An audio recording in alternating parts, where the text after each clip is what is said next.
Marcelin, vous avez en charge le no-tourisme à Vienne-Condrieu, agglomération et au niveau touristique. Comment ça se présente ce safari et puis les banquets qui sont attenants à cette initiative?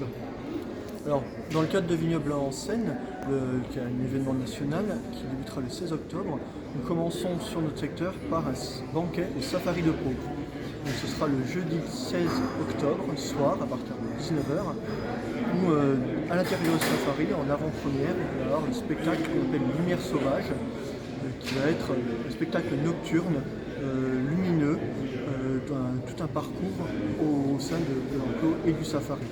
Dans ce parcours que nous avons un peu remasterisé, il y aura des restaurateurs donc à manger. Ce sera une sorte de banquet, un parcours lumineux et gastronomique.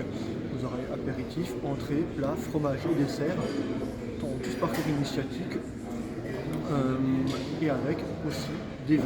Et il y aura une duplication le lendemain dans le château de Châteaubourg. Alors c'est pas le lendemain, ce sera le samedi soir au château de Châteaubourg, plutôt ambiance médiévale, avec des grands banquets dans les salles voûtées du château, avec pour commencer les apéritifs sur les remparts, une petite déambulation dans les remparts pour goûter les différents vins d'appellation, et qui finira à table sur un repas un petit peu traditionnel sur des grandes tablées médiévales. Alors pour ces deux propositions de banquets, vous pensez toucher quel public? Alors, sur le public déjà locaux, bien sûr, c'est aussi pour les locaux une façon de se réapproprier et d'investir des lieux qui n'ont pas forcément fait. Le château de Châteaubourg, je pense, qui est ouvert qu'une fois dans l'année à cette occasion. C'est aussi cette population qui a envie de redécouvrir ces lieux, mais aussi les clientèles touristiques, régionales, internationales. On commence à avoir des réservations de personnes qui viennent de toute la France et même étrangères pour ces banquets, pour découvrir l'ensemble de nos appellations de la vallée du Nord sur Côte-Rôtie, Condrieu, Cornas, Saint-Péret, Hermitage, Cousermitage et Saint-Guéret. Voilà, vous venez de décliner justement ces appellations. Alors pour vous qui avez en charge le tourisme, on pourrait dire entre Saint-Cyr-sur-le-Rhône, Sainte-Colombe et puis Cornas effectivement. Comment vous qualifieriez ces Côtes-du-Rhône septentrionales?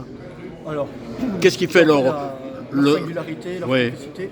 On est déjà sur des vignobles qui sont face au Rhône, qui sont vraiment une histoire commune avec le fleuve, sur ce qu'on appelle un peu des monocépages ou très peu de cépages. On n'est pas sur des vins d'assemblage. La Syrah pour les vins rouges, Viognier pour les blancs, Marsanne-Roussanne aussi pour les blancs. Et ce sont des vignobles de coteaux. Donc c'est l'occasion aussi de venir pendant le vignoble en Seine, découvrir ces paysages.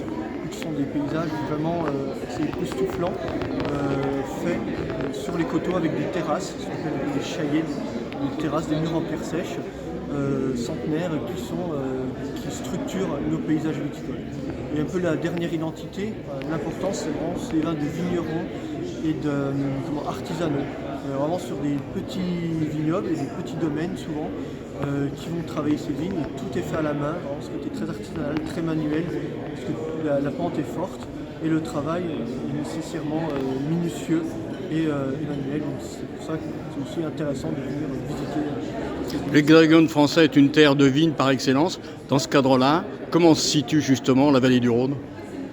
Alors, sur ces particularités, donc on est vraiment sur des vins, ce qu'on appelle des vins de vignerons, des vins artisanaux, et des vins plutôt haut de gamme, avec des vins de gastronomie, des vins de restauration, des vins qui peuvent vieillir, qui ont vraiment ces critères de qualité qui vont faire la richesse et la beauté de nos paysages.